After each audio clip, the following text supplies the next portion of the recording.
किस विषय को लेके है? हाँ देखिए, जैसे मेरा प्रयास रहता है कि जी सेकेंड हाफ में जिले के अलग अलग जगह वहाँ पे जाके लोगों से वार्तालाप किया जाए और अगर कोई समस्या है तो उसका समाधान किया जाए। उससे न सिर्फ इलाके को जानने में सहायता होती है बल्कि लोगों से कांस्टेंट इंटरेक्शन भी बना रहता है। इससे पहले यहाँ पर आने से पहले मैं मुख्तियार सिंह मेमोरियल कॉलेज है, मैं वहाँ पर भी जाकर आया और बढ़िया उन्होंने ब्लड डोनेशन और डी एडिक्शन कैंप ऑर्गेनाइज कर रखा था। और यहाँ पर हमारा आज सिटी में थाने का इंस्पेक्शन भी है, तो आप सब लोगों से मुलाकात भी हो गई और बढ़िया इलाका है। हमारे डिप्टी साहब एसपी साहब के नेतृत्व में बहुत बढ़िया काम हो रहा है और समस्या होगी तो उसका समाधान किया जाएगा। सर, नशे का प्रचलन है ज़्यादा, उसके अलावा पकड़े भी बहुत जा रहे हैं, तो इसको लेकर आगे प्रयास करेगा? नहीं, आपकी बिल्कुल बात सही है जी। मतलब कुछ इलाके हैं यहाँ पे जहाँ पे नशे का प्रचलन थोड़ा ज़्यादा रहा है, उस पर काफ़ी कार्रवाई डिप्टी साहब के नेतृत्व में सभी लोगों ने, हमारे एसपी साहब ने और चौकी इंचार्ज साहब ने, तो अपने सीआई रतिया इंचार्ज साहब ने भी बहुत बढ़िया कार्रवाई करी है। और निवेदन सभी लोगों से ये है कि ऐसे जो लोग हैं उनको मतलब उनका सहायता नहीं होनी चाहिए उनकी, है ना, उनके विरुद्ध खुल के आके उनके विरुद्ध कंप्लेंट दे। अभी हमने एक अटेम्प्ट टू मर्डर की एफआईआर भी दर्ज करी है सदर रतिया थाने में। तो कई बार क्या होता है कि लोग अपने आपसी पता नहीं भाईचारा या कह रहे हैं कुछ भी कह रहे हैं, ऐसे लोगों के विरुद्ध कंप्लेंट नहीं देते हैं, जो कि मैं नहीं मानता कि सही बात है। मतलब उनको अपने जो सामाजिक दायित्व को निभाना चाहिए और ऐसे लोगों के विरुद्ध खुल के आगे कंप्लेंट देनी चाहिए ताकि उनके विरुद्ध कड़ी से कड़ी कार्रवाई हो पाए।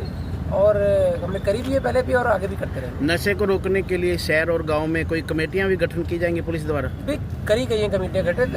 जैसे पुलिस मित्र का हमने नाम दिया है, हर थाने में 30-30 पुलिस मित्र हमने उनकी कमेटी गठित की है और महीने में 2 बार एसएचओ साहब के स्तर पे और 1 बार डिप्टी साहब के स्तर पे उनकी मीटिंग भी होती है, लगभग 15 तारीख और 30 तारीख महीने के बीच में और आखिरी में एसपी साहब के स्तर पे। और डिप्टी साहब के स्तर पे जब भी डिप्टी साहब को उचित लगता है 1 बार मीटिंग पुलिस मित्र की हम करते हैं। लगभग 20 लोग हैं और सभी थानों में इनका गठन किया गया है। बट मेरा निवेदन आपके माध्यम से सभी लोगों से ये है कि कई बार क्या होता है जी, जो सामाजिक व्यक्ति हैं या अन्य व्यक्ति हैं बातें तो बहुत अच्छी बताते हैं, इसमें कोई बुराई नहीं है, लेकिन जब दायित्व निभाने की बारी आती है, कहीं कंप्लेंट देने की बारी आती है तो थोड़ा कम लोग उत्साहित रहते हैं।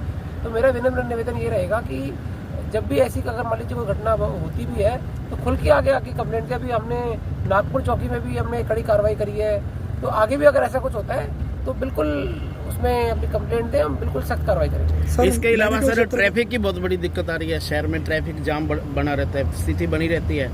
हाँ जी, इसमें एक तो देखिए हमारा जो ट्रैफिक के संबंध में जो चालान वगैरह या कोई भी एनफोर्समेंट होता है वो अपराध और अपराधियों की अंकुश उनको लगाने के लिए होता है, जैसे ट्रिपल राइडिंग, बुलेट पटाखा, black film, without number plate, इस प्रकार की चीज़ों पे हम चालान वगैरह करने का प्रयास करते हैं। बट साथ साथ ये भी प्रयास रहता है कि आम व्यक्ति को कभी समस्या नहीं आए। मतलब आम व्यक्ति को ऐसा नहीं कि मान लीजिए कहीं सरकारी दफ्तर के बाहर गाड़ी लगा दी तो उसका कोई चालान वगैरह हम बिल्कुल कभी नहीं करते, या हेलमेट का हो गया, या मान लीजिए क्योंकि छोटा इलाका है तो सीट बेल्ट हेलमेट का उसमें थोड़ा सा लीनियंसी बरतते हैं, उनको बता के समझाने का प्रयास करते हैं। लेकिन फिर भी कुछ जगह अगर यहाँ पर हैं जिन पे जाम वगैरह लगता है तो नगर पालिका से भी उसमें पत्राचार किया जाएगा, पहले भी बात की है और प्रयास करेंगे कि भाई ऐसी जगहों पे अगर मान लीजिए हमको कुछ गाड़ी टो करनी पड़े तो वो भी करेंगे, तो बेहतर करने का प्रयास करेंगे।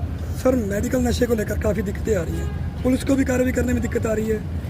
देखिए, मैं आपको बताना चाहूँगा, मेडिकल नशा एक बड़ी समस्या है और कुछ दिन पहले अगर आपने नोटिस किया हो तो हमने 1.25 लाख गोलियाँ जो हैं एक व्यक्ति से जो पकड़ी थी, जो लगभग मुझे लगता है कि इस साल की सबसे बड़ी खेप जो एक बार में पकड़ी गई है वो थी, वो 1.25 लाख गोलियाँ एक व्यक्ति से। और ऐसे हमारी कार्रवाई लगातार आगे भी जारी रहेगी। और मेरा निवेदन ये है कि भाई ऐसे लोग जो है जो पकड़े जाते हैं, जैसे मैंने कहा कि जो मौजूद व्यक्ति हैं इलाके के, वो ऐसे लोगों के विरुद्ध कंप्लेंट जरूर दें कि भाई ऐसा व्यक्ति है। तो हमारे को क्या होता है कि वही कंप्लेंट आने के बाद में, प्राइवेट व्यक्ति की कंप्लेंट आने के बाद में एफआईआर दर्ज करने में थोड़ी आसानी होती है। तो ना सिर्फ उसमें जो ड्रग एंड कॉस्मेटिक एक्ट है उसके अंतर्गत कार्रवाई करते रहेंगे, बल्कि जो भारतीय न्याय संहिता है और जो क्रिमिनल स्टैट्यूट्स है उसके अंदर भी कार्रवाई करते हैं। नहीं सर, पुलिस तो कार्रवाई करती है लेकिन ड्रग डिपार्टमेंट सिर्फ नोटिस देकर इतिश्री करते हैं सर। जी, अब मतलब इस पर तो मैं ज़्यादा क्या बताऊँगा, जो लॉ है उसमें जो प्रोविजंस हैं उसके अनुसार वो कार्रवाई करते हैं। और हमने लगातार उनसे भी संपर्क स्थापित करते हैं कि भाई कहीं मान लीजिए कोई मेडिकल शॉप है, अगर मान लीजिए ऐसे गोलियाँ वगैरह बेच रहे हैं, एक नया तरीका भी लोगों ने निकाल लिया है कि शॉप पे नहीं बेचते हैं, कहीं और कोई गोदाम में रख के या घर में रख के बेचने का भी कुछ प्रचलन रहता है। तो हम जब भी पकड़ते हैं तो प्रयास ये करते हैं कि ये व्यक्ति कहाँ से लाया था, मतलब कौन सी कंपनी से लाया था या इसका सोर्स क्या है। जैसे अभी हमने थोड़े टाइम पहले कहीं से गोली पकड़ी थी तो पता चला था कि भाई ये जो कोई डींग में मेडिकल शॉप है वहाँ से पकड़ी गई है, वहाँ से लाए हैं। तो हमने वो मेडिकल शॉप भी सील करवाई।